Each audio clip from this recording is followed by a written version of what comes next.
தெரியாது சொன்னா தெரியுங்க. நாங்க தான் திருட்டு பசங்க. திருட்டு லக்காடி பசங்க. ஊடு நோயிட்டு உதவாங்கிற பசங்க. அடடே உதவாங்கிற பசங்க. என் மக்களை அண்டா குண்டா அடிச்சு தட்டி வெளியே வைக்காதீங்க. ராவு நாங்க லாரி வச்சு வாரி போடுவோம். அளவாடி பயிடுங்கடா. எங்க தலைவருடைய பெருமை தெரியுமா? என்னங்க? நான் ஓடுறேன்னா ஓடுவான்.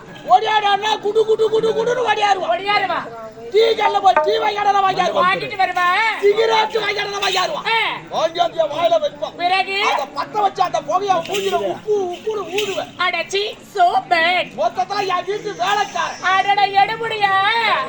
எஜமா நீ மருந்து வச்சா நம்ம ரெண்டு பேரும் எங்கேயோ போலாம். எங்க போகலாம்? உனக்கு நடப்புதாடா பொழப்பு கிடக்குது. பெண்களுக்கு வீர இல்லம் தவறாக இடம் போடாத. ஆண்களை விட பெண்களுக்கு வீரம் ரொம்ப அதிகம். ஏண்டா முதல்ல ஒரு மண்டுவோட முடிச்சு வாழ்த்திட்டு வந்தான். என்ன வழிமறிச்சுட்டு